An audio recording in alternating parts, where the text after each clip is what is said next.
high blood pressure, or have other health issues, call Term Provider at 800-555-2085 or visit termprovider.com.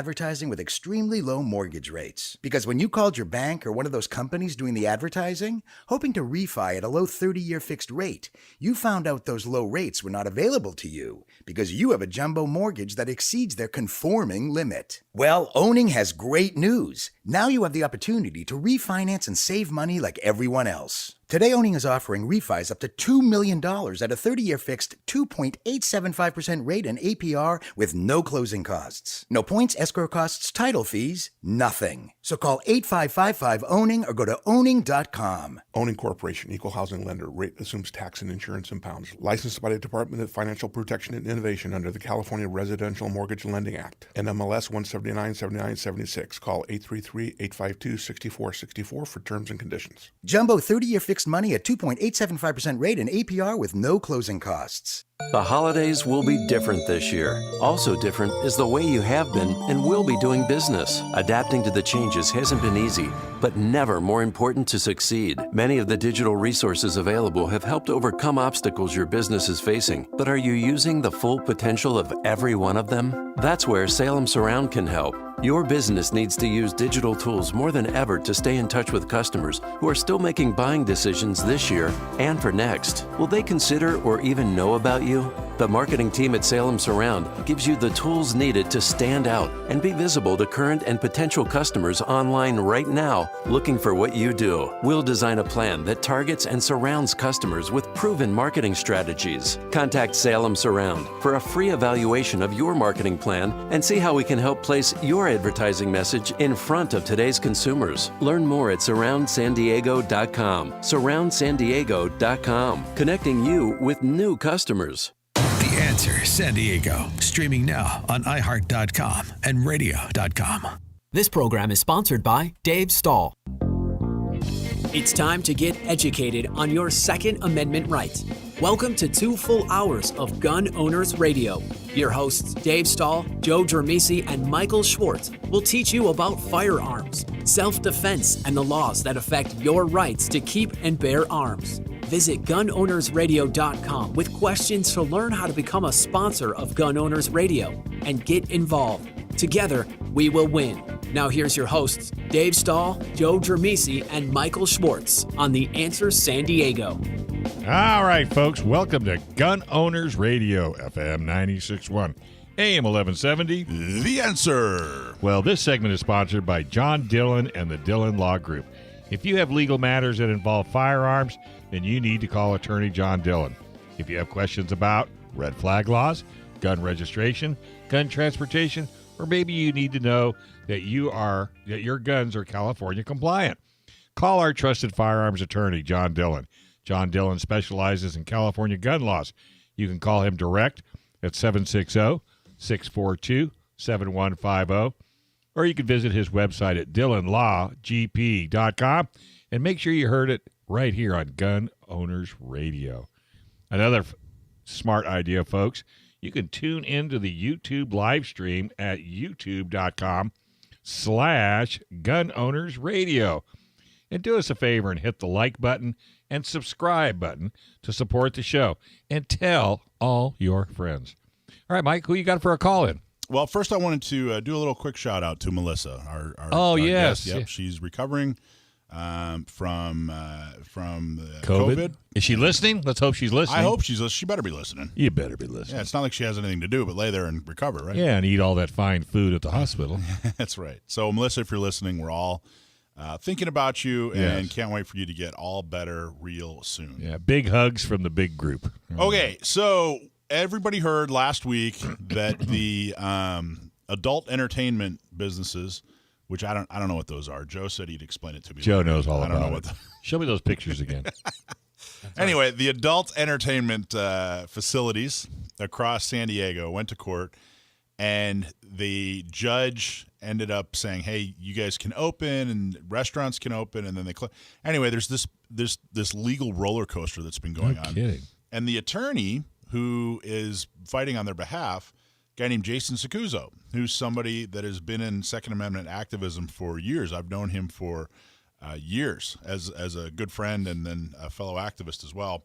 He was around when San Diego County Gun Owners started, and he's a really good dude. And he won the case, and then, well, let's bring him on the line. Yeah, let's let him tell the story. Explain it, but we wanted him to come on so we could hear it right from the horse's mouth. So, Jason, are you there? I'm here. How you doing, man?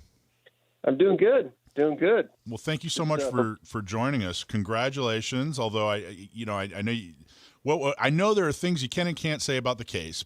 Like I said, we've interviewed a lot of attorneys, and we know that there are certain things you can and can't say. So I think what we want to do is, if you could, just kind of bring us through the timeline and tell us what has happened and where we are now.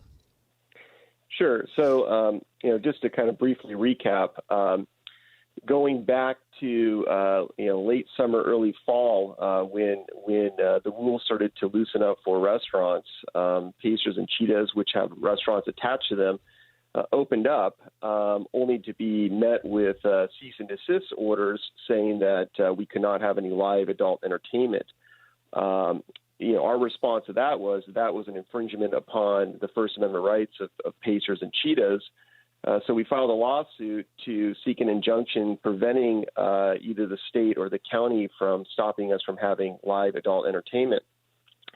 And on November 6th, the trial court issued a temporary restraining order pending the issuance of a preliminary injunction allowing us to continue with live adult entertainment and the associated restaurant operations.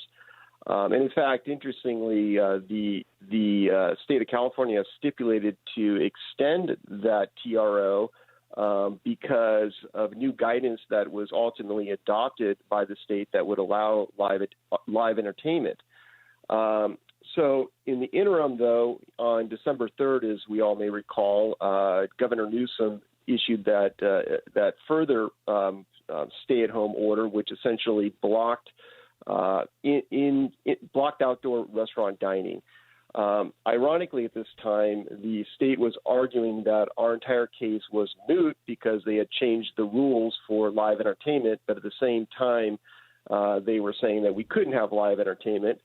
We made that argument to the trial judge at the hearing at the preliminary injunction, and the trial judge agreed that none of this was moot. And in fact, one of the standards for mootness is whether or not the dispute can reoccur.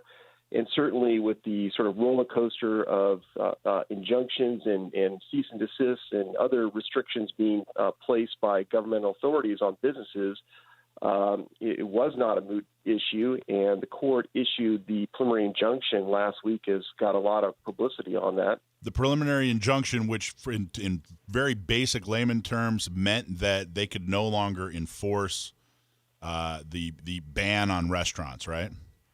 Right. Well, it was that, and it could not enforce the ban on live adult entertainment, which was the sort of the genesis of our lawsuit. But obviously, things have expanded quite a bit.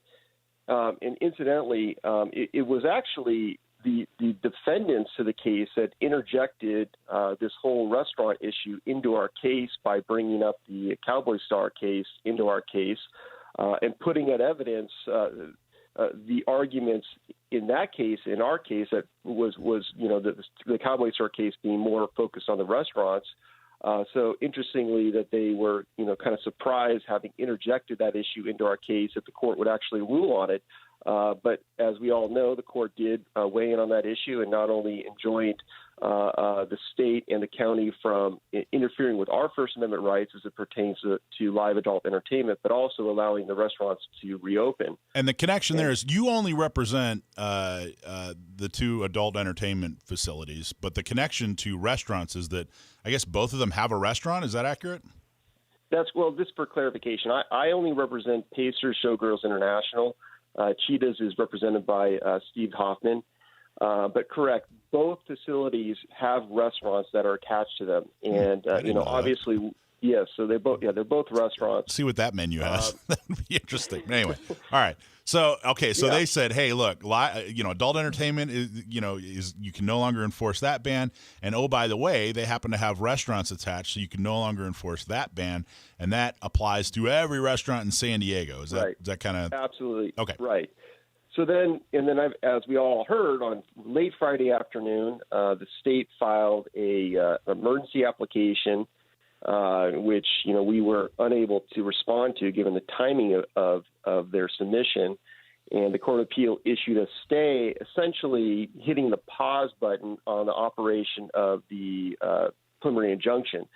So we have till Wednesday at noon to file a response, and we've been busily working all weekend long to get that in order, and we intend to request the appellate court to lift the stay so that restaurants and obviously adult entertainment establishments can reopen and be under the protection of the preliminary injunction, which was issued. Sorry, go ahead. I was just going to say, so for 1 or 2 days, they could you can have restaurants. So, Jason, where are the restaurants in the entertainment industry today? Are they open or are they closed?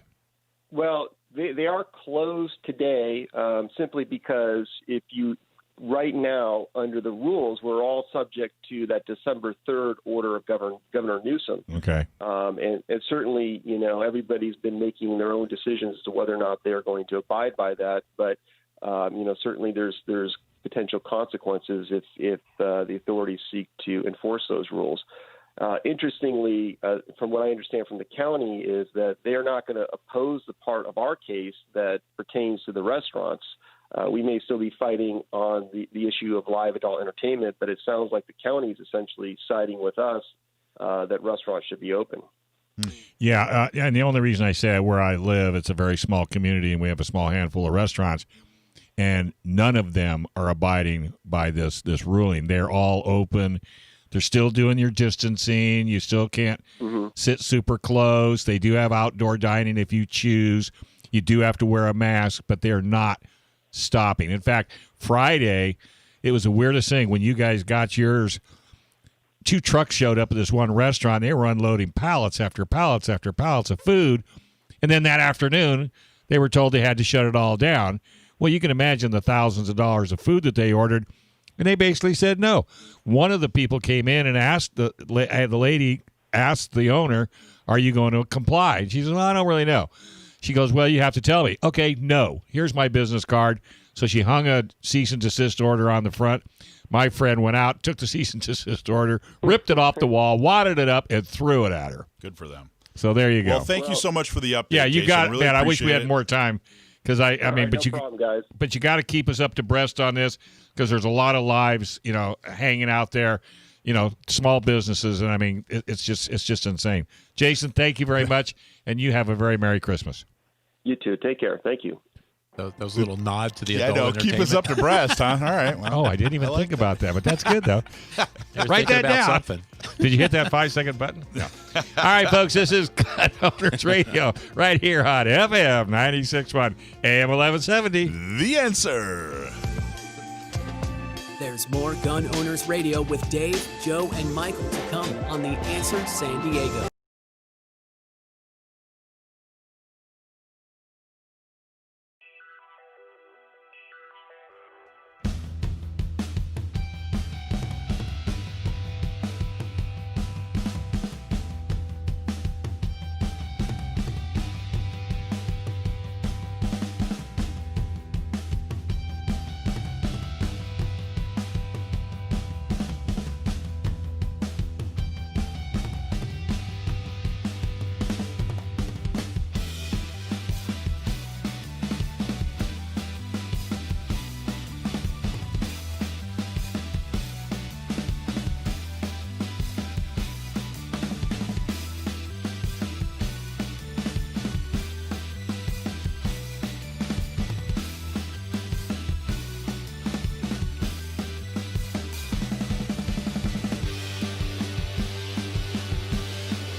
Schwartz on The Answer San Diego.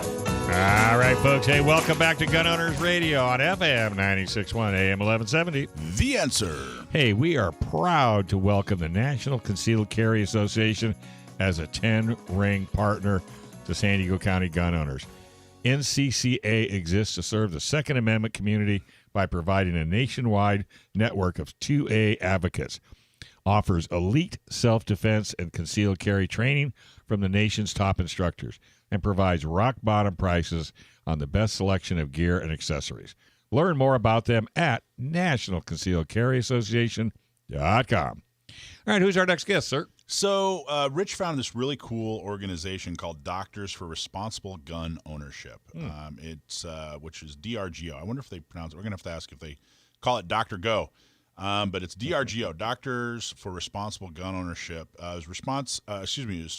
Project launched in '94 in response to a coordinated public health campaign against gun rights. So we have Dr. Robert Young, who is a practicing psychiatrist, and he is with Doctors for Responsible Gun Ownership. We're having him on the show here to talk more about the organization. Doctor, are you there? I am here. Very pleased to be, too. Thank you. You bet. Thank you for joining us. So tell us a little bit about DRGO, Doctors for Responsible Gun Ownership. Well, that's hard. Is it okay if I tell you a lot about it? Sure. Please do. Okay, good.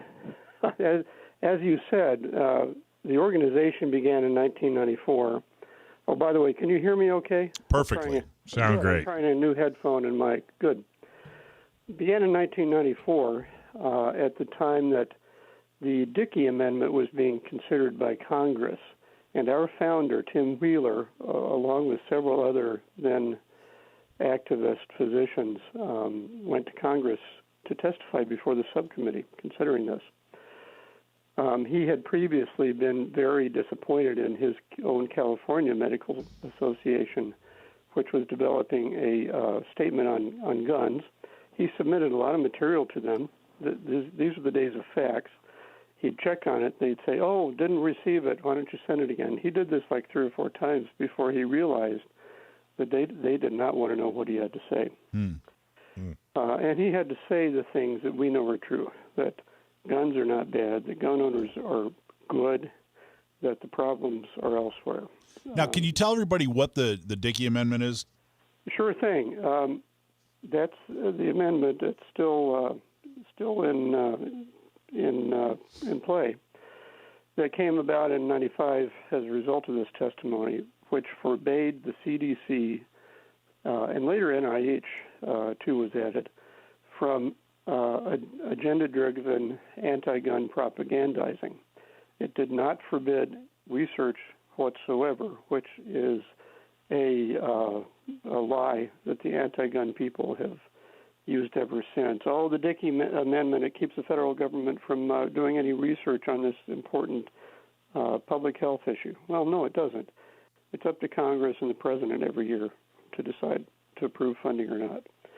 But at the time, and this is, again, what kicked off this movement among the small group of doctors who think for themselves, the CDC and many of the leaders in organized medicine and pediatrics especially, but also the AMA, later my own group, Psychiatric Association, all took the position that we have to get rid of guns.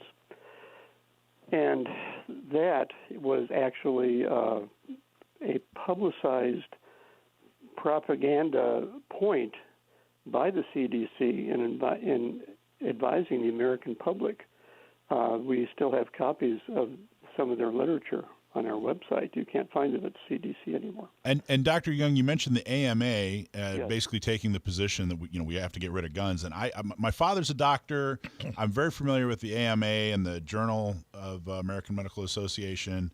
He sends me all kinds of literature and propaganda they put out that's anti-gun. But could you just explain just how big and important the AMA is in the United States when it comes to doctors and the medical industry? Well, they're very self-important. They actually are not important, particularly among physicians anymore.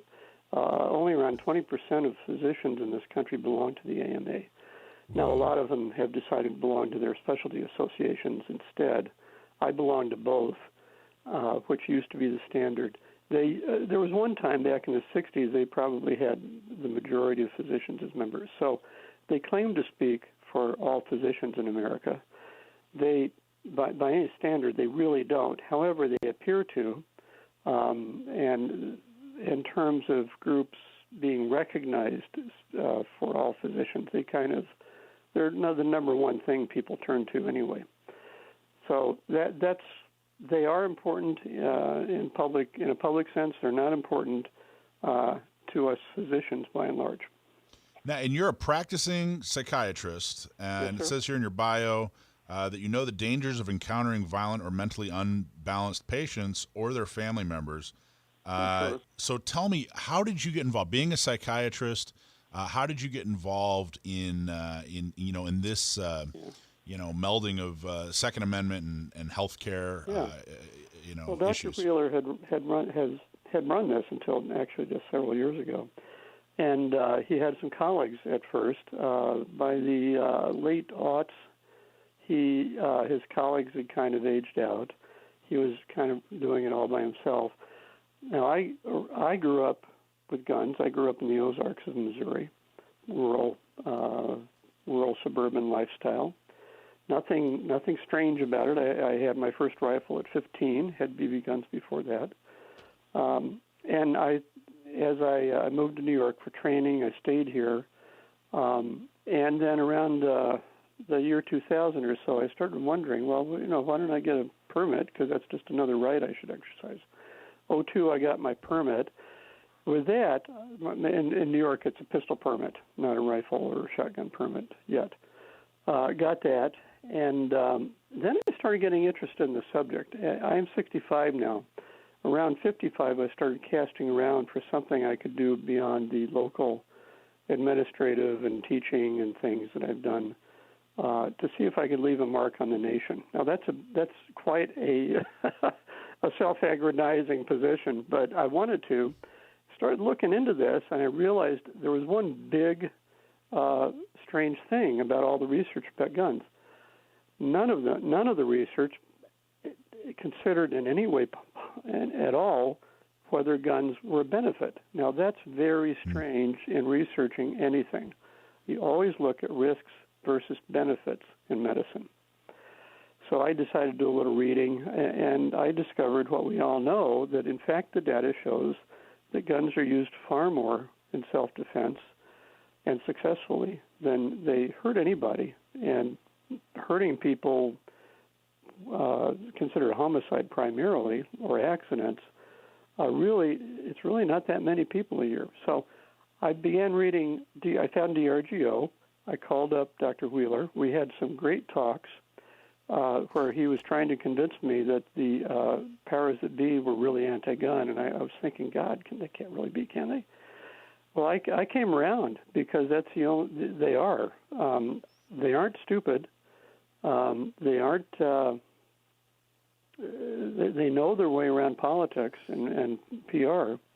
It must be a prejudice, and it sure is, because all the data supports the value of guns in American society, and that's entirely aside from the fact that it is the expression of a natural right that's constitutionally protected. Well, and the data shows that they're good to have around. And it is absolutely a bias or a prejudice. At least one of the people that Biden is considering for the Attorney General has called it a healthcare crisis.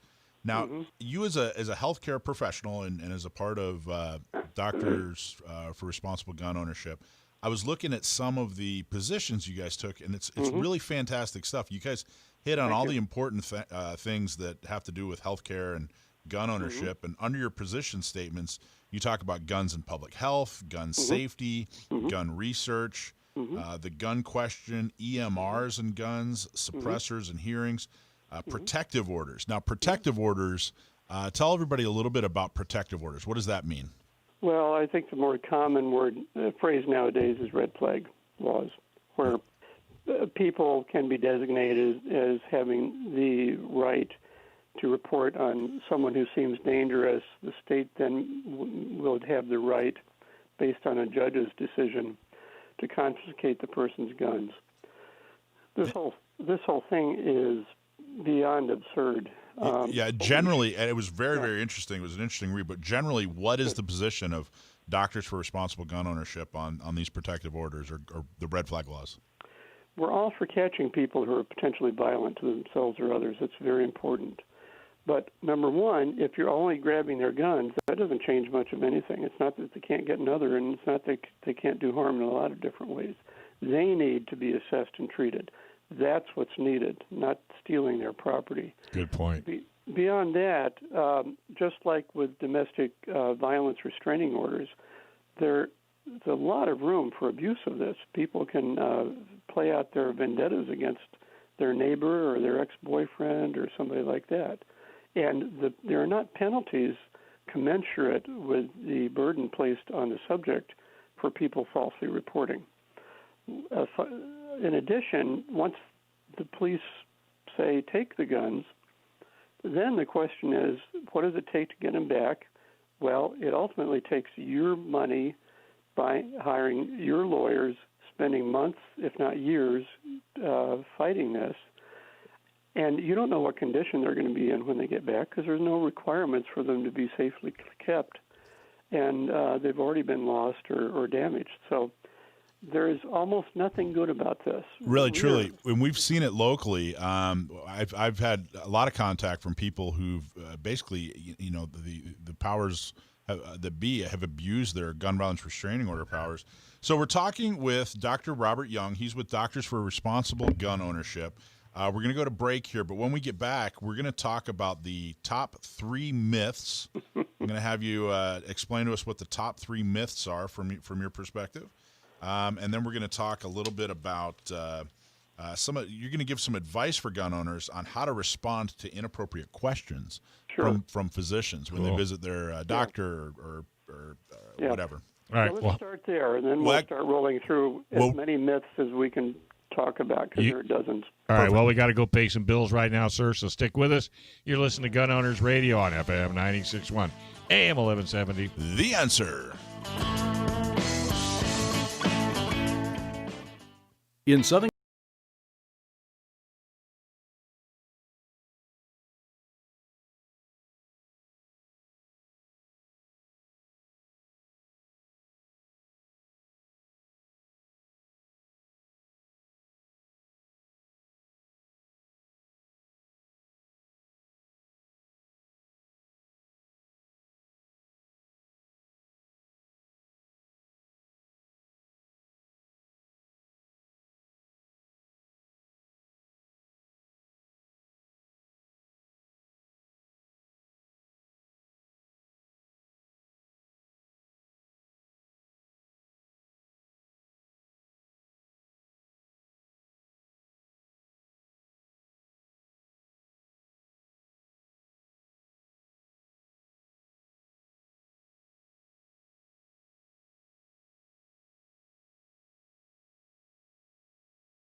folks. Welcome back. You're listening to Gun Owners Radio on FM 96.1, AM 1170. The Answer.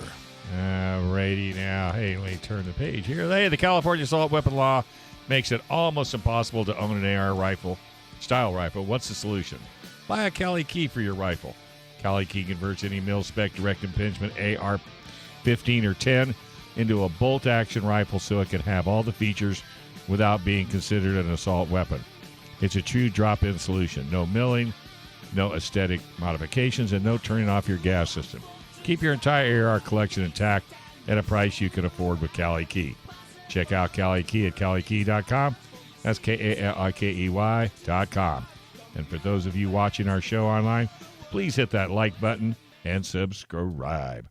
All right, we're going to get back to Dr. Robert Young from the Doctors for Responsible Gun Ownership. But before I do, I just want to do a shout-out to everybody that's watching us and listening to us on YouTube, especially Eric. Thanks, Eric. Thanks, everybody, for listening. So, Dr. Young, we wanted to talk about a couple things, and I think you wanted to start with the advice for gun owners about how to respond to inappropriate questions from doctors. Right. If you go to our website, drgo.us, one of the things you'll see at the very top is a link, what to do when your doctor asks about guns. And that's a big problem nowadays because of the electronic medical record. These get standardized in order to include every single question that every insurer, every medical association, every state education department, Department of Health demands be in there. So there's an awful lot of stuff that's totally irrelevant to your health and medical care. Among them is a question about, do you own guns, which obviously can lead into the conversation they love to have about how dangerous guns are and how you have to keep them all locked up with trigger locks and barrel locks and inside a safe where nobody has a key, and you should get rid of them. Pediatrics still says officially the safest home is a home without a firearm. Now, before these people live in the inner city, of course. Before you go any further on that, are there other? You said there's a whole host of questions, but is there anything similar, any other kind of similar product that they ask about, like, I don't know, dangerous chemicals or backyard pools or chainsaws, or is it really truly this is unique to gun ownership? Well, they may. Pediatricians in particular try to ask about all those things because they want to be sure parents are responsible. But this question about guns is particularly inappropriate. Swimming pools, yeah, they're very dangerous. Vastly more people die in swimming pools than are killed by guns in any event. But a doctor shouldn't be asking about this because it has nothing to do with your medical care. If they do, we consider it a boundary violation. That's when a doctor is stepping beyond his or her professional role to advocate for personal positions, political positions. You have a right to refuse to answer. Now, and doctors generally will not. That will not bother them. As I pointed out about the AMA, most doctors don't want to be part of this political conflict. They just want to treat their patients. If you find one that pressures you, then they're going out of bounds. If you read our article, you can see you're welcome to do things like complain to the state medical society, complain to the state licensing division, and things like that.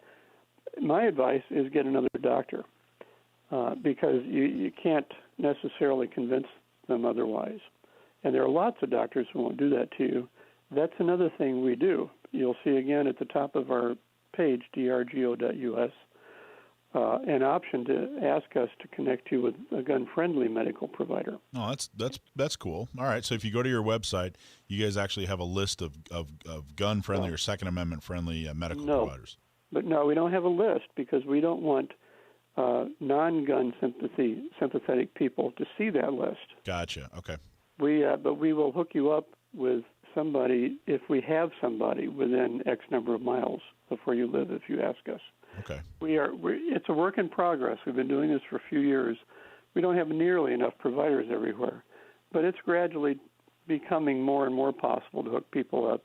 And we can't tell you unless you ask. If we can't, we'll tell you we can't. But so you go to the doctor, or you take your kid to the doctor, and they say, "Hey, do you own guns?" What is your advice to as far as what to respond or how to respond?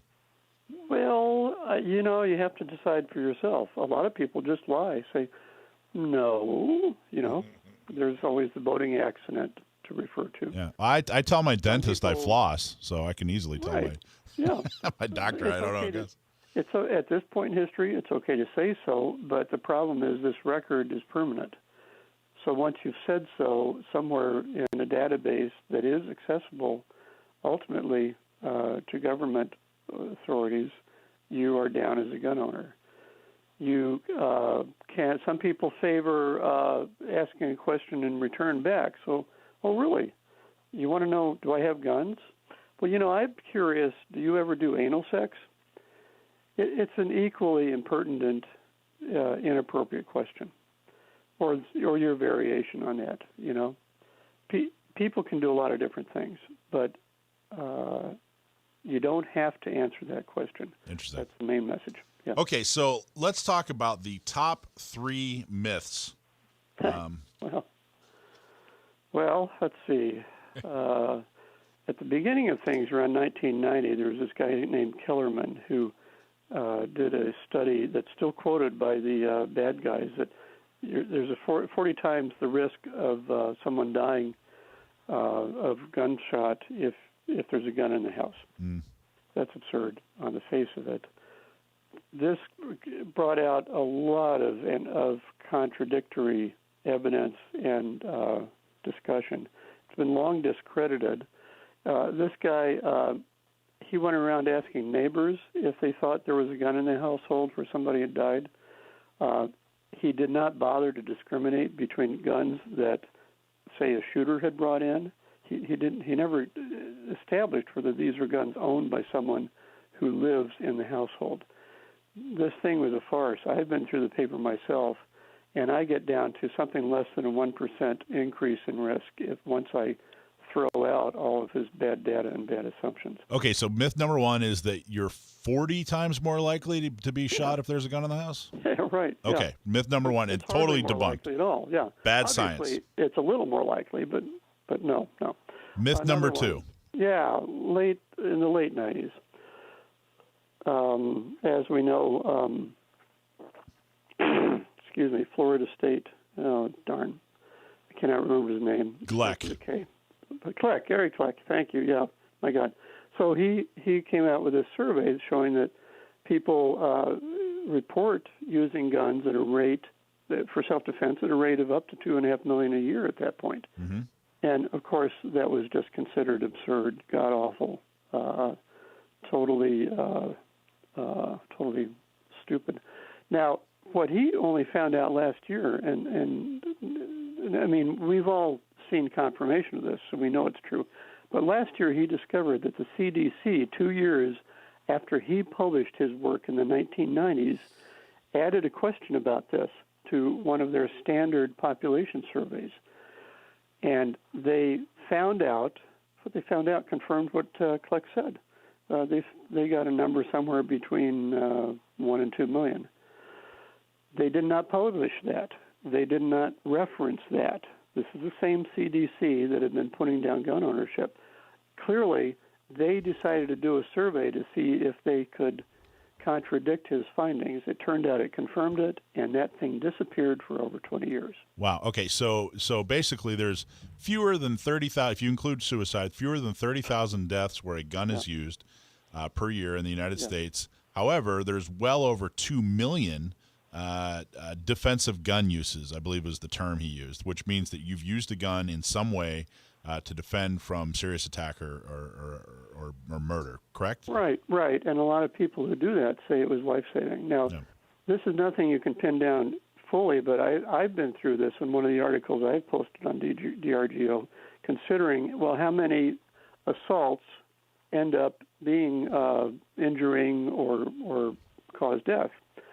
If you consider the number of defensive gun uses, the fact is, of those, the proportion that otherwise might end up in that vastly exceed the 10,000 murders. That's really what you're looking at.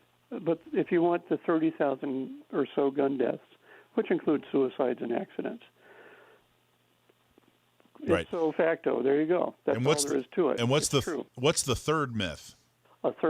Just a third one? Well, let's see. Later, in the early teens, there were a couple of studies that were done. Roughly at the same time, Missouri opened up its permitting to go to from may issue to shall issue. Mm-hmm. Connecticut went the other way. It went from shall issue to may issue. The two papers published showed that after this change in Missouri, gun murders went up, and in Connecticut, gun murders went down. Now, these are true facts. So, obviously, it's a bad thing to have looser permitting laws, right? Well, depending on who you ask, but no, I'd say it's a better thing. Yeah. And now, again, it's a right. They should all be shall issue. Of course they should. Right. But simply based on data, which is what we look at when we're fighting these presumptions, you have to look at the trends.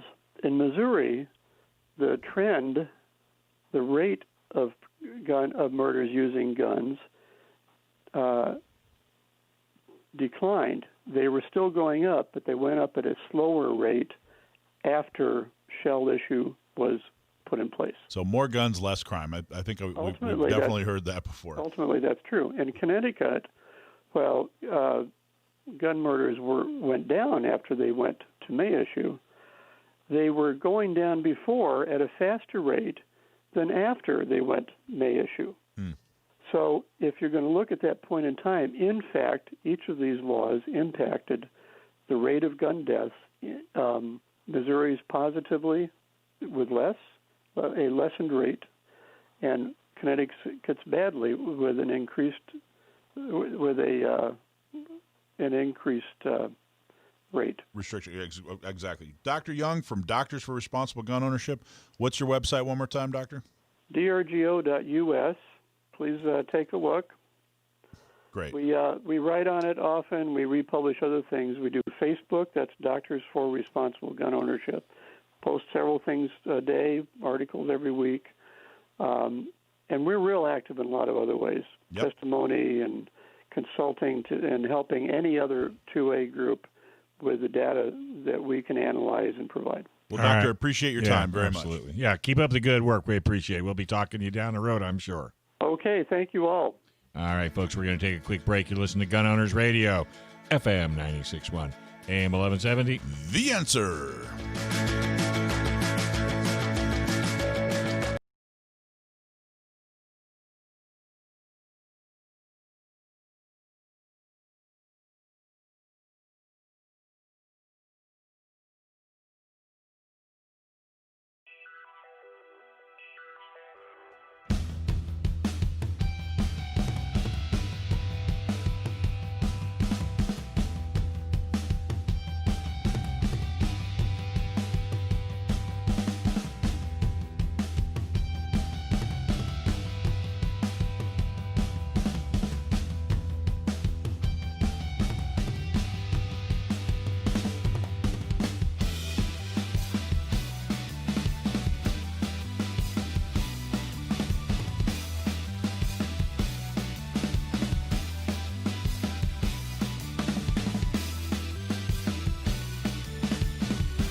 One.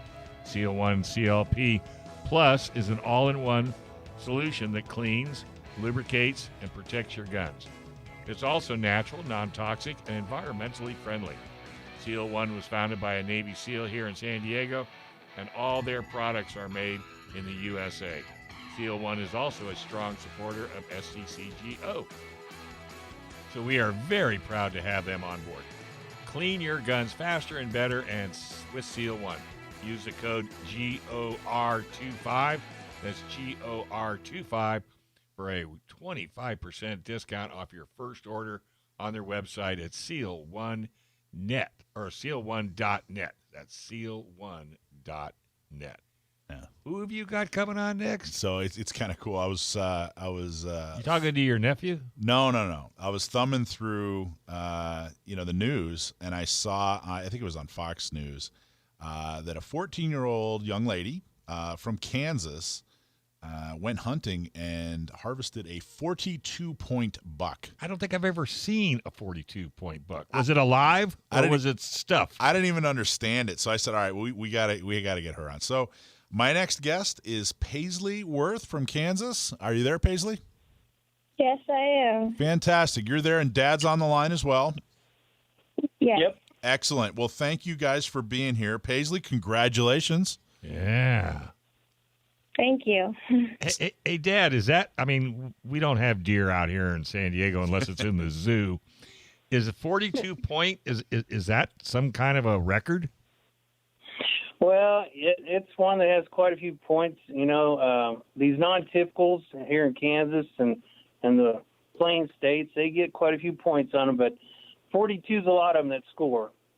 Wow. Just to let you know, I'm not a hunter, and we don't have a lot of hunting in Southern California. There are a fair amount of hunters in the gun community, but a lot of them either go out of state or whatever. Yeah, they have to leave state. But a typical Paisley, this isn't your first time hunting, right? No. So what's typical? But tell everybody what that means. What does a 42-point buck mean? What does it mean to have a 1 or a 2 or a 3-point buck? Tell everybody what that means. Well, a 42-point buck is really a lot. It was a non-typical, so it had more points on different. Each side was different and it wasn't. Most of the time, a deer, you'll have 5 on each side, so it'd be a 10-pointer. And you're talking about antlers. Yeah, I was going to say, we better talk about what we're talking about. It's antlers. Antlers. On antlers, yes. On his antlers, he'll usually have, you'll have an 8-pointer, which has 4 on each side. And this deer actually was a mainframe 12-pointer. He had 6 points on each side. But then he just had a bunch of trash and little points and points going everywhere. Which added up to the 42. Yeah. But normal bucks that we usually get are 12 points, 10, 8 points. Which is good. I mean, Yeah. an 8 or a 10-point buck is good. I thought that was the best of the best. I know people that would have an 8-point buck hanging on their wall, and they'd brag about it the rest of their lives. And you have a 42-point buck. So are you going to put that guy on your wall? Yes. Heck yeah, right over my bed. Yeah. So who saw the buck first, you or Dad? I saw it first on the hunt, but we've watched the deer for 3 years grow up. Really? Yes.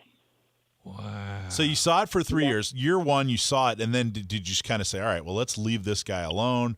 Well, let's see what he does next year. Or how come you tracked him for 3 years? Yeah. We kind of have a good estimate on guessing the age on deer, and we could tell he was about 3 years old the first year we saw him.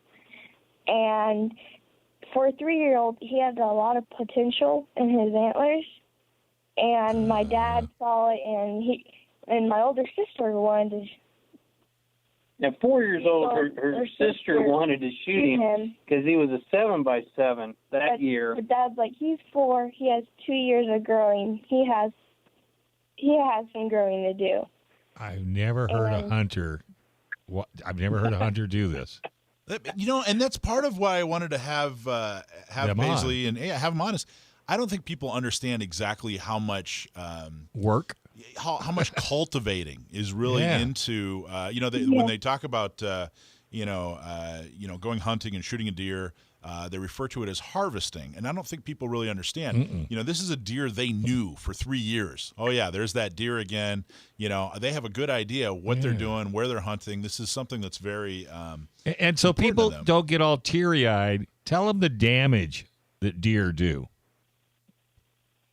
Well, deer in this part of the world, they get in our crops. They eat lots of the different crops we're raising. Another problem we have with them is the population, and it's so high that they get hit on the road, and we have a lot of car accidents around here.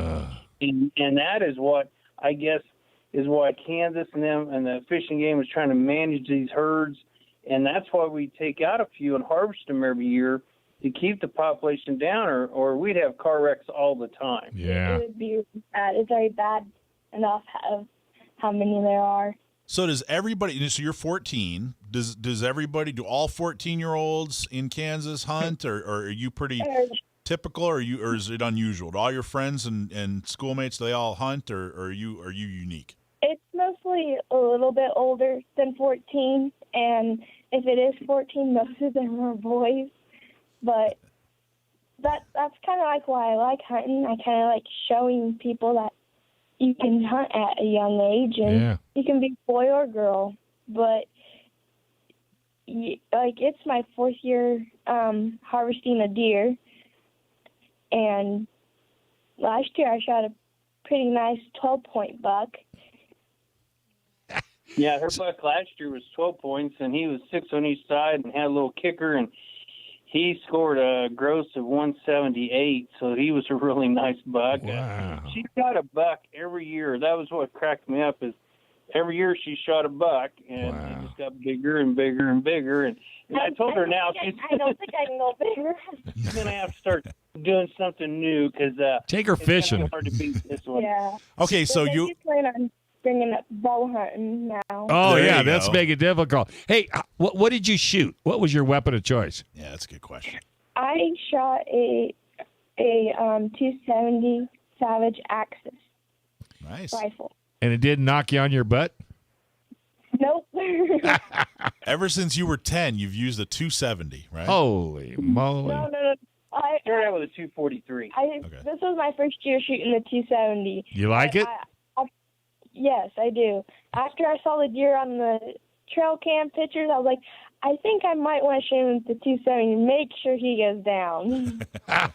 So now, Dad, how come? By the way, great job, Dad. Absolutely. Congratulations. Why did you start your kids out hunting, and why did you start them out at the age you started? I'd say on average, maybe a little younger than normal, or than average. What's the benefit? What was your motivation? What was your motivation? Okay, well, we're a hunting family. I've grown up hunting. My dad took us hunting. We've all hunted. My wife, she hunts as well. Her family's all big hunters. The deer was harvested on land that her family owns, and so it's kind of a family thing we do every year. And in Kansas, you can get your hunter safety card when you're 11. Wow. So you can start hunting actually in Kansas when you're 7 if you have an adult with you. But at 11, you can take your hunter safety card and you can start hunting. So I also teach hunter safety with Fish and Game. I'm also I'm a county extension agent, and I deal with 4-H youth program, and we have shooting sports in that program, and we teach kids firearm safety. We teach them how to shoot. They can go into competition shooting. Paisley shoots competition now, and she's been shooting that since she was 7 years old. Well, let me put it this way. If you start getting a lot of Californians coming your way, don't be calling us up and yelling and hollering and screaming that these lunatics in California came your way. All right, hey, you guys, Merry Christmas. Keep up the good work. I can't wait to talk to you guys next year. Maybe you could break that big number right here on Gun Owners Radio, FM 96.1, AM 1170. The Answer.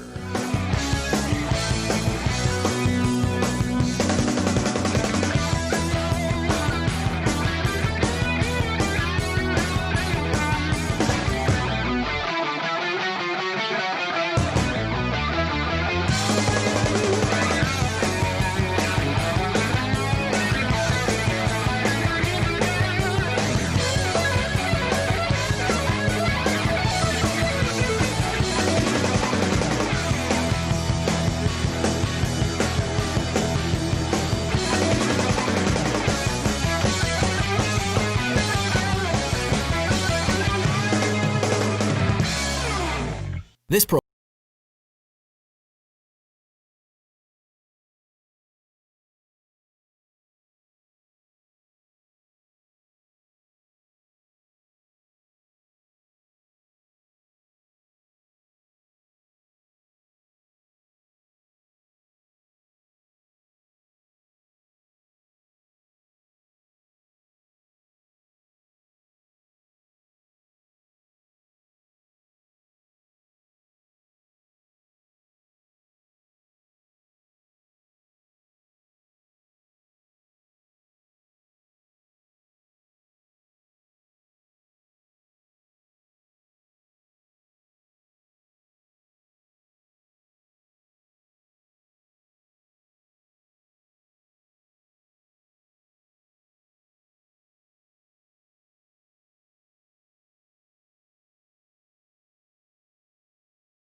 hosts, Dave Stahl, Joe Drammissi, and Michael Schwartz. Visit gunownersradio.com with your questions and comments, or to learn how to become a sponsor of the show. Time to get involved and get active. Together, we will win. Now here's Dave, Joe, and Michael on The Answer San Diego. All right, folks, welcome back to Gun Owners Radio, FM 96.1, AM 1170. The Answer. Well, self-defense and emergencies can happen to anyone, and unfortunately, the justice system just may not be on your side. And if you have taken training, then you know you should have coverage for the legal battle after your self-defense battle. While you protect your family and property, U.S. Law Shield is here to defend you 24/7, 365 days a year with a comprehensive self-defense coverage at an affordable price. Bad guys don't take days off, and neither does our coverage. Guess what? Gun Owners Radio listeners, you can get a free U.S. Law Shield t-shirt when you join. Use promo code Gun Owners Radio at uslawshield.com. By the way, if you're watching us on YouTube, do me a favor, smack that like and hit that subscribe button, and don't forget to tell your friends we're on. Because, man, I tell you what, the show just gets better. Mr. Drammissi, why do you need a gun? Great question. I thought you'd like that.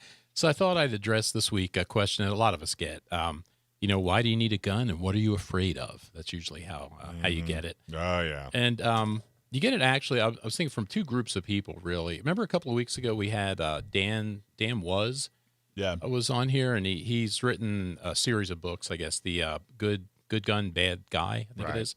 And so I just read the first one, and I'll have the second part, I guess, is coming tomorrow. But he breaks it up into two kinds of groups of people. He talks about Second Amendment people, or anti-Second Amendment people, and anti-gunners. And he describes anti-Second Amendment people as the people that just want you disarmed. It's all with them. It's not about safety or anything like that. It's about power and control. And similar to my pandemic files we talked about last week. But it's all about power and control with them. And when they ask you that question, what are you afraid of? Why do you have to have a gun? It's, there really isn't, they're not concerned with your answer. They're not really asking why, and they don't really want to learn anything. They're just using it more as a way, to attack you and to attack, your rights. And there probably isn't a good, the only response really to those kinds of people is, just don't be defensive about it and, make it clear that your rights aren't negotiable. And so, really, that's the best you could do with that group. But the other group, the what he calls the anti-gunners, these are people that, have been immersed in this anti-gun propaganda and stuff that's been going on in this country for, the last 50 years or so. And they've just been told that, guns are evil, gun owners are evil. And realistically, if you think about people that don't own guns, they get all their information really from the media, either, through entertainment or through news or that kind of stuff. And, most of that stuff is negative. A lot of it's incorrect. A lot of it's intentionally incorrect. So, when you get that question from those kinds of people, a lot of times they just don't know, and you have an opportunity here to help them out and learn from that. So, that's kind of what I was focusing on. And you hear that question a lot. You've probably gotten that question, Michael. I get it a lot, and honestly, and I say this, it kind of sounds snarky, but in all seriousness, and I don't think that a lot of people that ask the question understand this answer. But one of my biggest fears, what am I afraid of? Why do I need a gun? What am I afraid of? One of my biggest fears is the inability to own a gun. That's one of the things I fear, which leads me to own a gun. You know what I mean? They don't understand that. It's that losing that right is my biggest fear. Yeah. Well, what about if you told them, how would you like me to take away your car? Yeah, and it's the same kind of thing. You can't. Nobody's gonna. When you look at these old people out there driving because they don't want their car taken away. Yeah, that's not a bad analogy there. Because with the thing about what are you afraid of? Generally we live in a pretty safe country. You got a pretty good chance of going through your whole life without really experiencing violent crime or something like that. But having said that, your chances are not, it's not a 1 in a million chance. It's actually a lot less than that. It's and I referenced the site or or where the information comes from in the article. But you got about a 1 in 254 chance. So about 1 in every 254 people are going to end their lives by murder. And that number may not be correct with as many criminals as the states are letting loose, either due to COVID or what other reason. So I'll bet you that number is totally maybe even off a little bit. Yeah, and it may be going up. There's a great website called Just Facts that I found a couple of years ago, and it's run by a couple of engineers. So I trust it, being an engineer, because I know engineers don't lie. Oh, heck no. Managers lie like dogs, but engineers don't lie. And so they address a whole bunch of issues. Gun control stuff is one of them.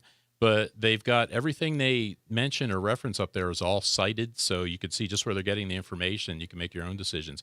But the other interesting number that way, too, and like I said, we live in a reasonably safe country, but they say over 80% of the people in this country, I think it's like 82%, will be either the victims of a completed violent attack or an attempted violent attack throughout their life. So sometime over that 75 years or so. So, I think the difference with gun owners, and especially with people that carry concealed regularly, is that I think we're more aware of that kind of stuff. It's not that we're afraid of stuff, but I think we're more aware than maybe non-gun owners about, our environment, what's out there.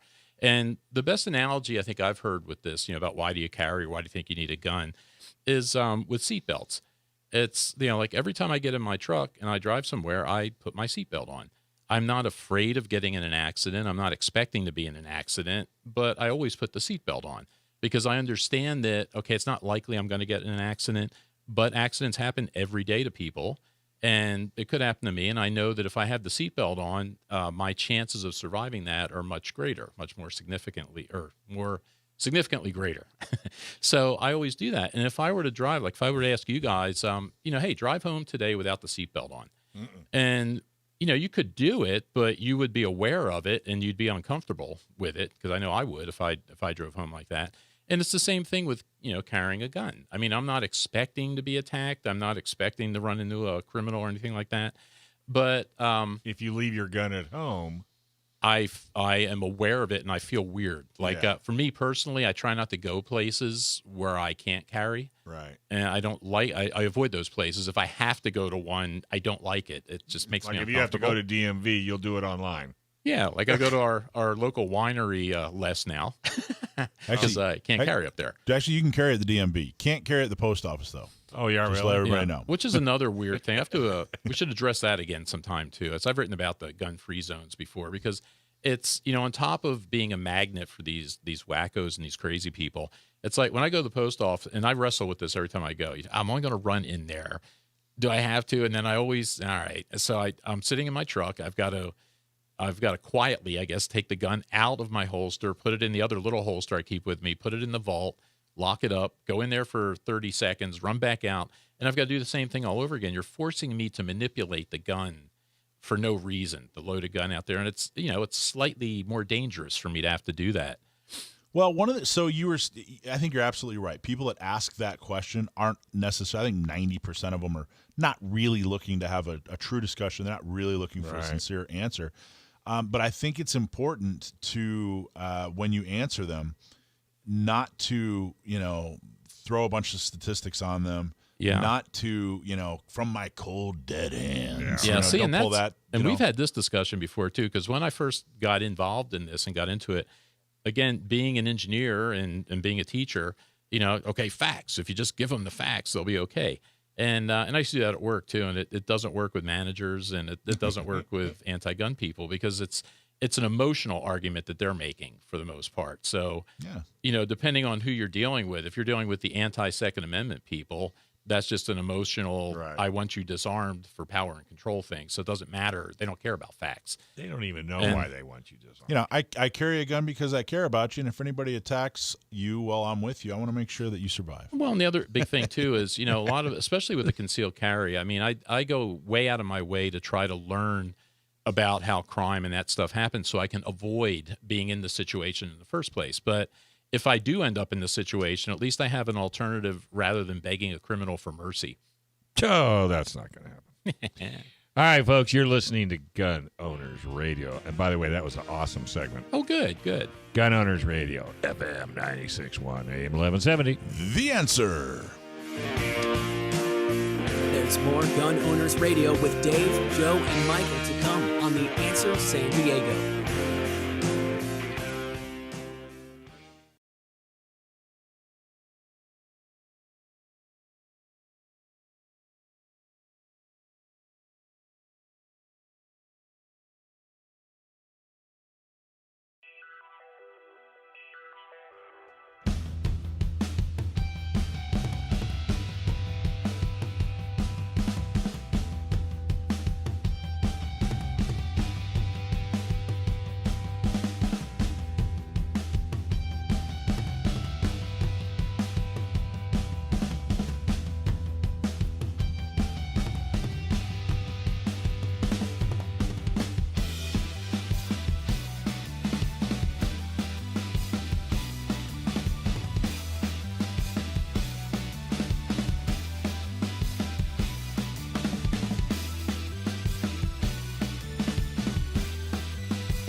Here are your hosts of Gun Owners Radio, Dave Stahl, Joe Drammissi, and Michael Schwartz on The Answer San Diego.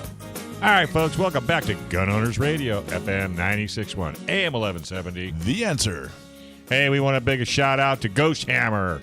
Thanks for tuning in. We really appreciate it. Tell your friends and keep banging on that like button and sharing it, doing all that. We truly appreciate it. All right, PRMI Mortgage. Boy, go to primeres.com/Alpine for home mortgage interest rates have dropped. They have. And if you're looking to buy, refi, or if you're considering a reverse mortgage, call our local mortgage guy that you can trust. That's Chris Wiley at PRMI Mortgage. For nearly 25 years, Chris has been helping local San Diegans with all their mortgage needs. Give Chris a call at 619-722-1303 or just go to primeres.com/Alpine. All right. This is, we're going to talk to John Sivers, Southbay Rod Gun Club, right? Yeah. You ever been to South Bay? Yes, I have. Have you been, Joe? I have not. No, I've not been down there. Very, very nice yeah, club. very nice. Very, very well kept and a lot of really great people. Yep. John, are you there? I am here. Hi, guys. How you doing, John? I'm doing great. So tell us a little bit about Southbay Rod and Gun Club for those who aren't familiar. Is it open to the public? Where is it located? Give us some of the highlights. No problem. Our address is 1020 Marone Valley Road, which is in the beautiful downtown Del Zura, California. So when you ask where is Del Zura, it's east on 94 past Jamul. So we're about 20 minutes from Chula Vista. We're about 40 minutes from downtown San Diego. We've been around for quite a while. The club was formed back in 1955. We purchased the current property out there at that location back in 1969 and got our major use permit from the county for operation, I think, in 1974. So we've been there for probably, 46 or 46 years now in that location. Yeah. And what do you guys do? It's a range, but it's a membership range. So how does that work for the public? If I want to go there and shoot, what are the ways I can do that? Anybody is welcome to come out anytime. We're open basically every day except Thanksgiving and Christmas. We're generally open from 8 a.m. to 4 p.m., 7 days a week. During the summer months, like June through August, we stay open till 5 p.m. on Saturday and Sunday. And you can come out, and right now we're back to using day use fee. It's $30 to come out and just shoot for the day.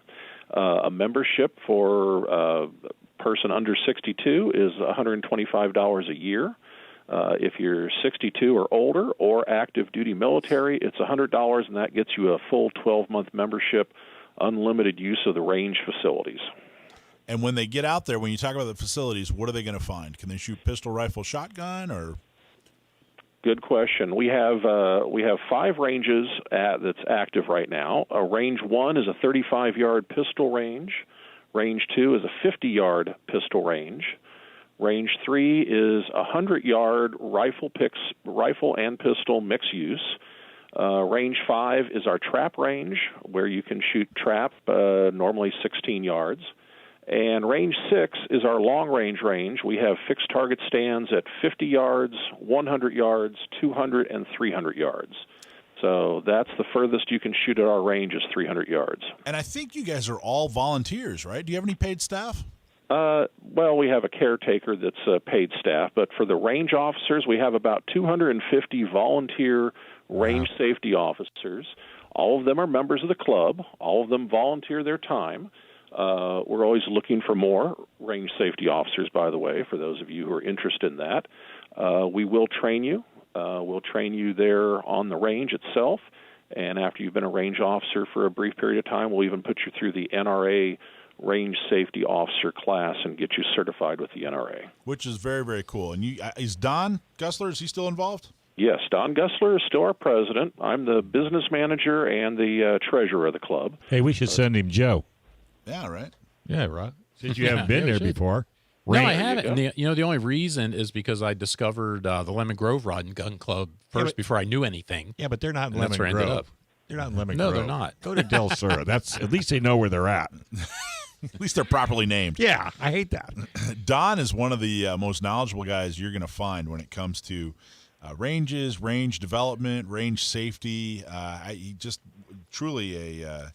so this is where your nephew will be at his age? Yeah, exactly. But Don Gussler is one of the...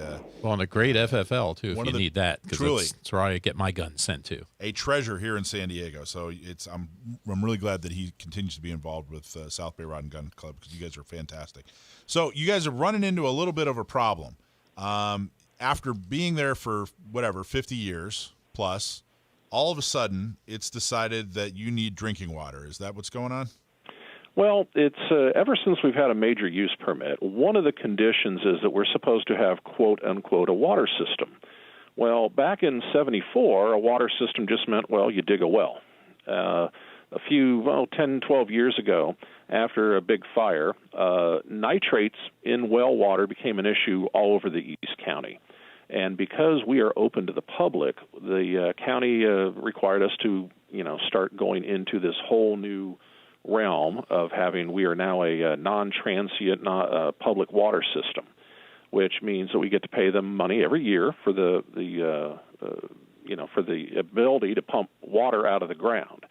The nitrate level in our well has been climbing and is now past the safe threshold. And back in the day, we've got a well that's 260, 280 feet deep, something like that. Now, we are, in order to comply with current regulations, we're going to have to dig a much deeper well, 800,000 feet deep. We're going to have to seal the first couple hundred feet of our well, just so that the nitrates, which are coming in from fertilizers and everything else up on the surface, won't infiltrate and contaminate our well, so that we can go all the way down to a deep aquifer and draw up really clean water. And all of this because we have a couple flush toilets and hand-washing stations. Let me give you a tip, John. A friend of mine, I won't mention any names, but he had an issue with teeth, and he did a GoFundMe page. Mm-hmm. He raised $56,000 for his teeth. So I highly recommend you guys whip out one of them GoFundMe pages, and you might be surprised. I am so glad you said that, because you know what? We have a GoFundMe page. There you would go. Love for people to just go right on there and click on there and donate some money. What's it called? It's called Southbay Rod Gun Club Well Fund. So can they find the link on your website? Yes, they can. There is a link on our website, and our website, just so you know, is www.sb, like South Bay, RGC, like rodgunclub.org, O-R-G. So what happens if you just say, hey, you know what, county, we're not doing that? Well, Michael, you and I have worked with the county long enough to, I think, we know the answer to that question. We're not going to try that. But why poke the bull? Well, what I'm saying, the point I'm trying to get across is this is not an option. The county is going will come in and shut you down. Right. That is correct. So they will. So when people, this isn't a luxury. They don't just want refreshing water, more available for all the club members. Yeah, this is the county saying, hey, you know what? Look, this is me talking. This is my opinion from my experience, but this is the county saying, all right, what can we do to shut them down, harass this range a little bit? Well, we got to make sure that they, live up to every single letter of every single regulation and law. So if you guys don't do this, if you don't come, how much money is it going to take to build or dig a 1,000-foot well? Right now, our budget is about $150,000. Yeah. So if you don't come up with $150,000 to dig a 1,000-foot well, you'll get shut down. And it's not just digging the well. He has to be able to not only dig below where he's at, but he has to seal off what's above it. And that's where the cost factor's coming in. Poking a hole in the ground's not all that bad, but it's all the infrastructure that you have to instill and a testing system so that the county can come out and look at it whenever they want. That is correct. So if you're listening and you're wondering, gee, should I go on my computer right now and give $10 or $100 or whatever you can afford? Do it. This is extremely important. $150,000 is a lot of money that they have to raise. And this is not, again, this isn't, they're not just going to paint their facility a prettier color here. This is crucial to their operation. And if you're out there and you own a well business and you're a shooter, you need to contact these people. No, that's a good idea. Why not donate it? I'll bet you guys will put his name on the weld, right? You bet, and we'll put them on our webpage and everything else. When you go to our home page, we have a video tour right there that you can click on, and we had a drone come out. We give you a little aerial tour so you can see what our facility looks like, look at our ranges. Right below there it says, we need you, we need a new well. For more information, click here. We've raised about $3,300 so far, but we are still a far ways away from the $150,000 that we do need. Well, let's get this. Appreciate the help. Let's get this done quick. But what is a timeline? Like how long is the county giving you to do this? We're working with them right now, trying to come up with a under-the-sink filtration system that might buy us a couple more years, just so that we could do it. But we're still working with the county. This nitrate issue is something that's all over California. A lot of places are having this problem. We're just the ones right now here in San Diego that have got this problem. But there's not a nice, easy, off-the-shelf answer for a filtration system. Right. The real long-term answer, and even if they allow us to do this filtration system, which is a few $1,000s, it would only buy us so much time to allow us to raise more money, because the ultimate answer is to drill the well. Exactly. And like you said, John, I've dealt with them a lot. Now, John, I know that you and every member of Southbay Rod and Gun Club would say that the county is wonderful and you enjoy working with them and they're all professionals. So I don't want that. That's true. That's you guys.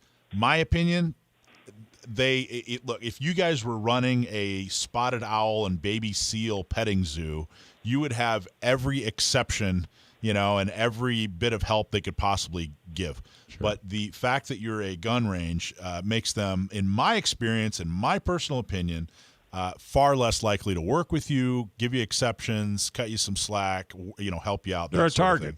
So I just really want to appeal to everybody out there. Please go to their website, make a donation, Go back next month, make another donation. We got to get them $150,000 bucks, and we got to do it quick. And if I get $50,000 for somebody's teeth, I don't even know what that. I'm going to ask you about that off the air. you'll have to. I don't know what the hell that even means. All right, hey, we're gonna take. Hey, thanks a lot, John. I might be giving you a call, by the way. Hey, no problem. We'd love to see you guys out there. Michael, as always, we love working with San Diego County gun owners, right. And we've supported you with other things in the past. We're looking forward to being around to support you guys going into the future. Thank you, got it, buddy. All right, hey, folks, we're going to take a quick break. This is Gun Owners Radio, FM 96.1, AM 1170. The Answer.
AM 1170.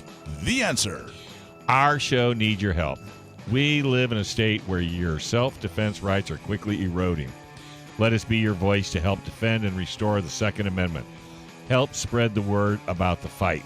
There's two easy things that you can do. One, like and subscribe to the show on YouTube, Facebook, Parler, Spotify, the podcast, wherever you can find your podcast, and whatever way you like to listen to our show. And do us a favor and share the show with at least one friend. Thanks for tuning in. And remember, today we will win.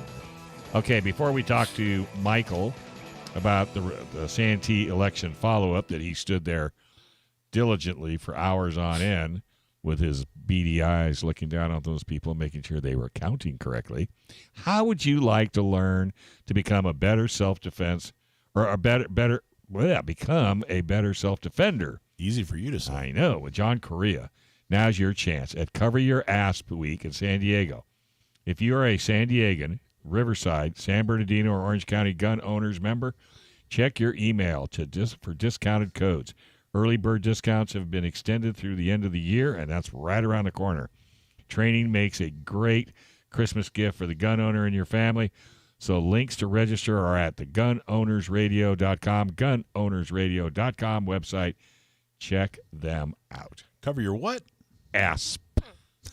ASP. We're getting a lot of feedback about John Correa. People are excited about him coming out. So if you want to train with him, there's a lot of opportunities. It's very, very cool. So check it out. So how'd it go down at the... So we talked a little bit about this last week. I wanted to report back and really kind of go into depth and tell you exactly what happened. What happened was last week, a couple weeks ago, they finalized the count for the election, finally. Mm-hmm. Dustin Trotter, who is a fantastic guy, a big supporter of Second Amendment issues, was running for city council in Santee. And if there is ever anybody that deserved to be on the Santee City Council, it's Dustin Trotter. Right. He is a huge part of the community. He's lived there, I think, his entire life. I know he went to high school there. And he doesn't just live there. It's who he is. I mean, he heads up the Santee Santas. He's been involved in veterans issues. Even though he's not a veteran, he wants to make sure the local veterans have a place to meet, have a drink, tell a story. So he's been a huge part of the community. He even goes to, I think he's been to every single city council meeting. I mean, he's always there. He's involved. Really, really great guy. He was the second member of San Diego County Gun Owners when we started. This guy puts his money where his mouth is. Really, really fantastic guy. Beautiful family. Absolutely deserved it. Couldn't have been more proud to support him and to promote his campaign. He won by 5 votes. 5 votes, which was amazing. He should have won by more. But the story is there's a new neighborhood in West Santee that was actually built on San Diego City property. So Santee had nothing to say about it. They built this property right across the street from Santee's, right across the street from West Hills High School, which is in Santee. But it was still on San Diego property. After it was built, San Diego said, "Okay, it's yours." Boom, they had to, all the, water and garbage and everything, it all went to Santee. Well, part of the problem was it was built up on a hill, and they didn't take into account the fact that there was going to be a lot of runoff into some of the houses, and it was a little bit of a mess. It was a little bit of a disaster, and all the surrounding neighbors were livid. They were livid. So it kind of kicked off a little bit of an anti-development mentality in Santee. It was already there because they're trying to build another neighborhood, Fanita Ranch, but that really, really sparked it off. Well, Dustin is in construction, so the far left got a anti-gun candidate to run. And she promised them the sun, the moon, and the stars. There wasn't going to ever be anything built in Santee ever again. She was promising things that she could not deliver on. But the horrible thing is she had just moved to Santee. Guess what neighborhood she moved into? That new one. The new one that sparked off all the hatred towards development. So, because she was promising people things that she just simply could not deliver on, and because they were, frankly, upset with how all that was handled. So the Santee City Council was kind of hamstrung, and the San Diego City Council just kind of dumped this problem in their lap. I mean, it was really kind of an ugly thing. So Dustin only won by 5 votes. So what happened is the Democratic Party, which is very unusual. Usually it's the candidate who says, "Hey, I want a recount." In fact, I think it's supposed to be the candidate that says, "Hey, I want the recount." But the Democratic Party said, "Oh, we want to do this recount," and they got the candidate involved, and boom, they funded this recount. Now, they were very, very clear. They didn't suspect fraud. They didn't suspect that there was some kind of mistake made, okay? But they wanted to have this recount. What that means is they wanted to see all the ballots, and they wanted to see if they could through a technicality, kick some out so that Dustin, they wanted to capture 6 votes. So he would lose. So they wanted it. So again, they didn't, it wasn't fraudulent votes that they were looking for. How could you ask for a recount if you don't suspect fraud? Well, they can ask for a recount for any reason. They just have to fund it. Oh. Well, that turned into a double win, too, because not only did Dustin stay the winner, but it cost the Democrats they had a bunch of money. They had to fork over $30,000. Now, here's what happened. You blew the plot. Oh, did I blow the plot? I was on the edge of my chair waiting to see how you just popped my bubble. No. Slightly ahead of my time. So that's okay. That's okay. So they wrote a check for $30,000. They did the recount. The recount was supposed to last 3 days. It ended up lasting 1 day because it was so obvious that they weren't going to recapture or in 1 day. 1 day. We went through and recounted thousands of votes in one day. Now, I wanted to explain to people, because I didn't know. This is my first recount. I wanted to explain to people exactly what it was and some of the things that I saw. What a recount is they actually had 4 people sitting at a table, kind of in a circle, in a square, really. 2 of them had stacks of ballots in front of them. 2 of them had a little chart in front of them.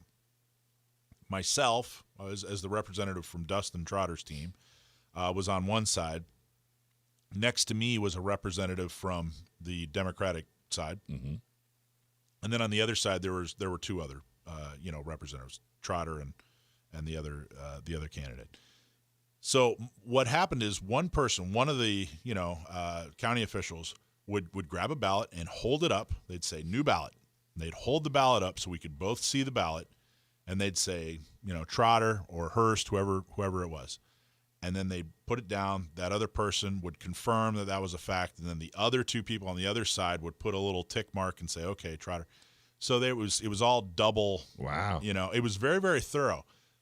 So I got to sit there and I got to see hundreds. And I think I kind of lost count because that wasn't part of what I was doing. I wasn't actually counting.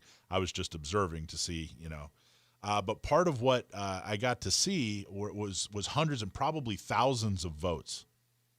And it was really fascinating seeing a ballot for thousands of people. You couldn't see the name, but I could see, okay, this person voted for, this person for Congress, this person for president, this person for judge. Oh. It was fascinating. And if you saw somebody, say, hey, I want to question that, then they'd pull it out and they'd, question it later. The only one and if it was, they put it into stacks. This is the Dustin Trotter stack, and this is the opponent stack. So as it was going with Dustin Trotter, I didn't really have to pay as close attention because I knew they were all for Dustin Trotter, and I certainly wasn't going to try to disqualify a Dustin Trotter vote. Mm-mm. So I was looking at the rest of the ballots, and it was really fascinating to see. I saw people that voted for Biden and Issa. I saw people that voted, straight Democratic ticket, and Paul Starita, who was the Republican candidate for judge. I saw people that voted for Trump and Camp-Najjar. I saw. It was really, really strange how people really aren't as married to left or right political parties or left or right. Wow. I saw people that voted for Trump and this Hurst, this person who was running. I don't understand. They're absolutely opposed. But didn't you see all the ballots that just said Joe Biden? Not one. So I was getting there too. You're stealing all my thunder, Joe. Well, that's because that's what he does. Time over here. That's what he does. So that's the other thing, Joe. I didn't see a lot of people maybe don't understand why this is significant. But Joe, how many ballots in Wisconsin? There were like 60,000 ballots that were just for Biden. They didn't vote for any down ticket. Yeah, and there weren't any, I don't think, that said just Trump either, which is, I don't know.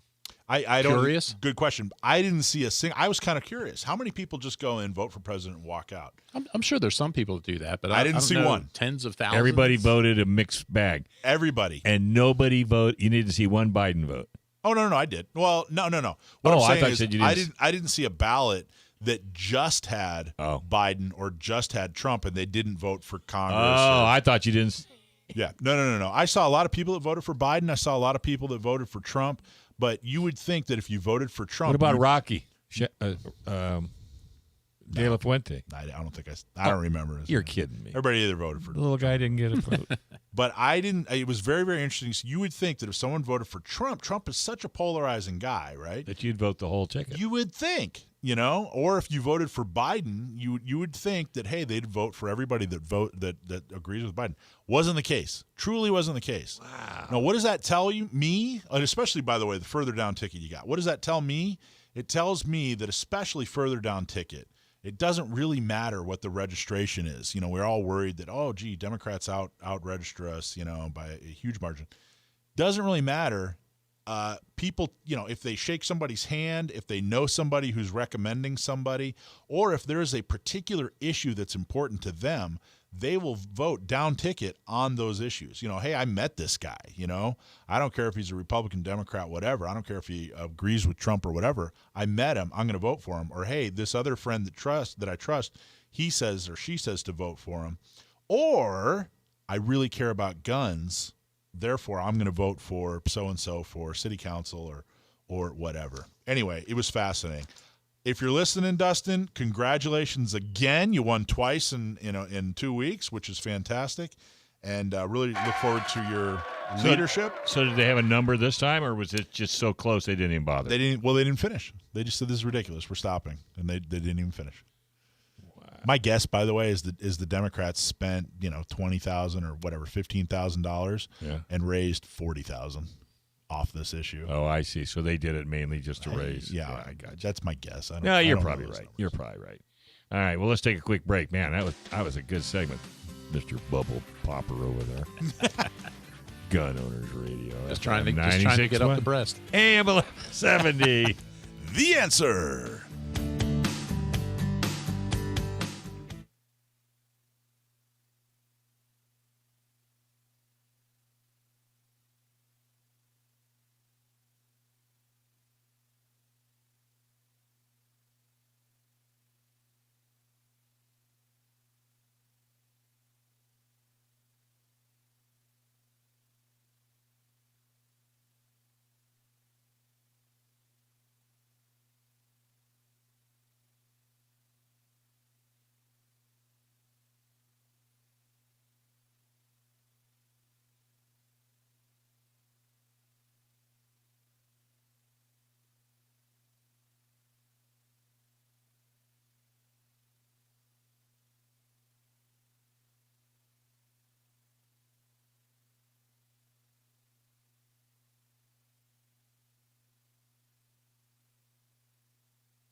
Gun Owners Radio, FM 96.1, AM 1170. The answer.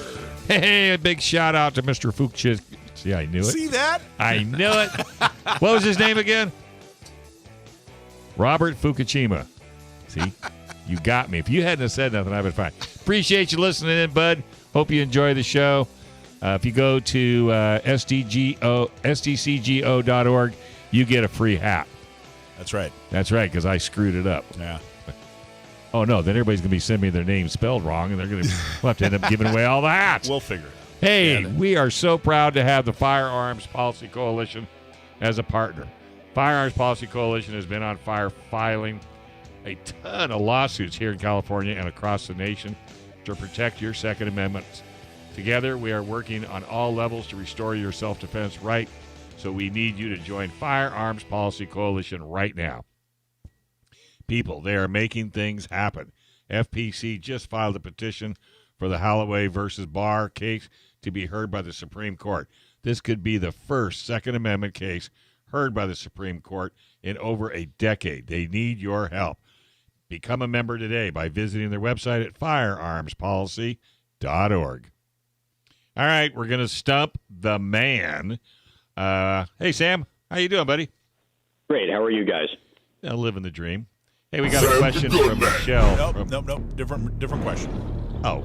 What's on my page? Oh, the minute I step on your toes, you change the. No, it wasn't me. It was management. Joe. Management made us change the question. You mean Joe stuck his nose in it again? No. This was Rich. This was. Oh, I was going to say. I'm not even sure. This might not even be fair. It's a Christmas related question. Oh. Now, Sam, how many Christmases have you celebrated in your life? 0. Yeah, so this might. This is not. Hey, that's Rich. That is really mean. Well, we're 3 days away from Festivus. Okay, well, there you go. Maybe that'll Sam. help. Well, here we go. Go ahead. Well, who's this from? Who's this from? I don't know. That's what I was looking Rich at in here. Chula Vista, I think. Hey, wait. Before you ask, does it have something to do with Die Hard? No. I did that last year. No. Did watch that the other day, though. Got to watch that for Christmas. All right, Joe's So got. am I reading this? Yeah. Fire away. Okay. So let's see. So you ready, Sam? Let's have it. All right. In a Christmas story, Ralphie Parker wants a genuine Red Ryder BB gun. What was the difference between the version in the movie and the one sold to the public by Daisy? Well, first of all, I don't know if this strictly falls within the purview of firearms. But I'm really not well versed on BB guns. I don't know the answer. My guess is that it was just a different model that they used in the movie, like the one in the movie didn't have the compass in the stock or something. So even a wild guess, right? Rich is beside himself with anger. That's the truth? That's it. Yeah. Oh, my gosh. Go buy a lotto ticket, will you? I got another question for you since you're on a roll and you just buried Rich over there, which is totally awesome. I aim to please. All right, so Michelle writes in. Here's the other question. This is a non. Oh, that's mine. This is the non Christmas one. Dave's gonna. No, go ahead. I just put it away. Oh, okay, it's all yours, son. So Michelle from San Diego, she wants to know what was the first fully automatic shotgun. Not fully semi-automatic, but fully automatic shotgun. The first fully automatic shotgun.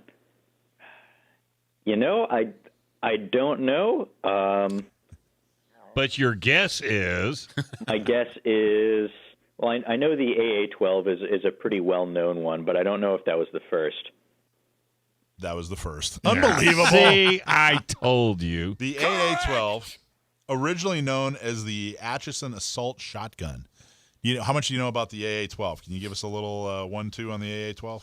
Yeah, I know a little bit about it. It's mechanically pretty interesting. It's said to be almost recoilless when using the correct type of ammunition because its operating mechanism is something called advanced primer ignition blowback, where the primer is detonated as the shell and the bolt are still traveling forward into the chamber. And so if a system like that is balanced properly, the recoil impulse of the shell going off slows the bolt down to a stop, and so the bolt just sort of bounces back and forth between its forwardmost extent of travel and rearmost extent of travel. I don't think I really explained that in a very good way. If you go online and look up a diagram, it makes a lot more sense. But some autocannons work that way, and the AA-12 does too. Joe's the only one qualified to understand what you said anyway. So, right. I think Right, Joe? Right, Dave. Right. Exactly. Well, great job, man. Awesome That's job. So just to let everybody know, again, this is Sam, my nephew. Every week we have a segment called Stump My Nephew. That's right. Sam the Gunman comes on. If you can send in a question.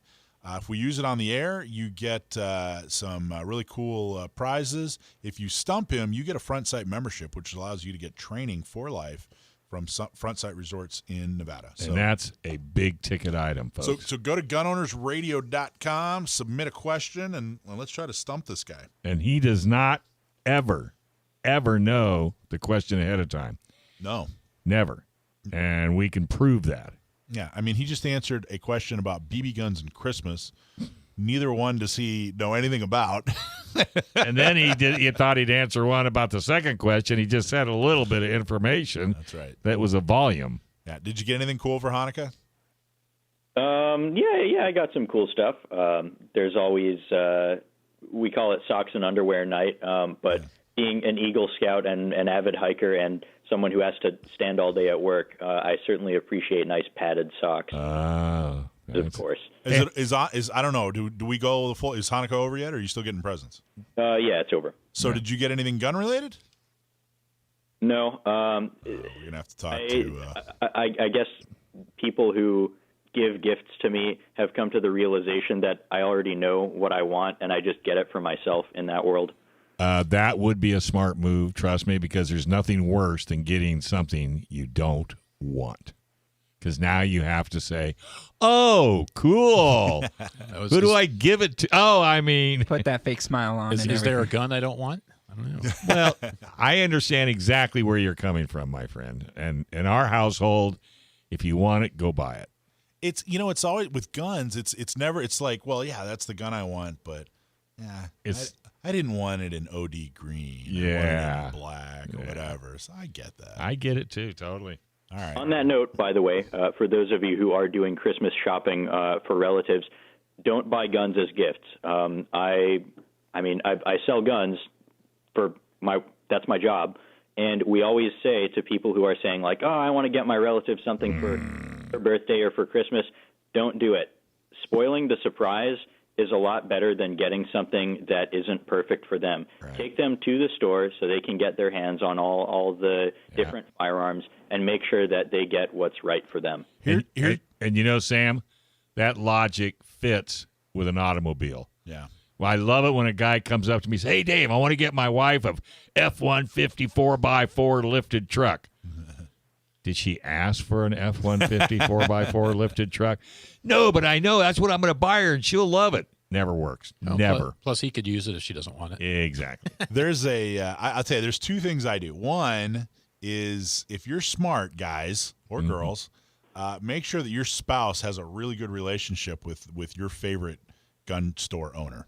That's number one. Then you can talk to him. He knows what he wants or she wants. Right. Number two, one thing that I've found that you can do is give a gift certificate from the shop and make up a little, in Word doc saying, "Hey, I strongly recommend you get this, Springfield 1911. No. Just whatever. But you know what I mean? But I wasn't sure. So just do that. That's good. I like that. Yeah. Remember, a surprise lasts 5 seconds. A firearm, if properly maintained, can last multiple lifetimes. And if you do want to give them something as a surprise, something they can unwrap, magazines, ammunition, gift certificates for training, electronic hearing protection, tools, there are all sorts of great things that are gun-related that someone is guaranteed not to be disappointed in. Because they can always use it. Exactly. The more you know. All right, buddy. Good as always. Have a great week and try to stay warm. Oh, I will. Okay. Keep them socks on. All right. Well, I got to tell you, folks, this has been it's been an awesome show. 42-point buck out of a 14-year-old. That was cool. I like that. I like that she said hunting. Hunting. I'm going hunting. I'll be out next Thursday. All right. Hey, if you're listening on YouTube or on our podcast, do us a favor. Hit that like button and subscribe. And share this show with as many friends as you can. We'd really appreciate it. And if you're in the market for any of what our sponsors sell, please let them know you heard it right here on KCBQ Gun Owners Radio. That would be San Diego County Gun Owners, $10 a month. Come on, folks, get with it. U.S. Law Shield, Cali Key, the Dillon Law Group. Don't do anything without talking to John. A.O. Swart Firearms Store, Firearms Policy Coalition. Go clean those guns. Seal 1, PRMI Mortgage, and our newest partner, the National Concealed Carry Association. And we can't thank Michael Schwartz, Joe Drammissi, Sam the Gunman, and our digital master, Brendan Thomas, and Rich and his partner, who's that, Ollie? Right here on Chauncey, I was close. Gun Owners Radio, FM 96.1, AM 1170. The answer. I was watching Laurel and Hardy the other day, and Ollie just bumped up. Ollie? Yeah. Although he and I should go as Laurel and Hardy. You could. Oh, my God. Guess which one I would be. I think you'd be Laurel. It's the nicest thing you ever said.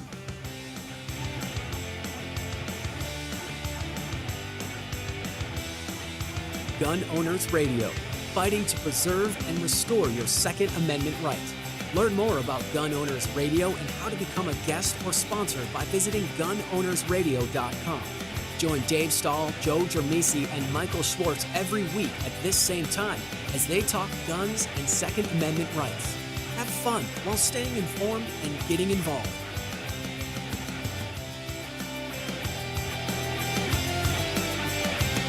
And is sponsored by Dave Stahl.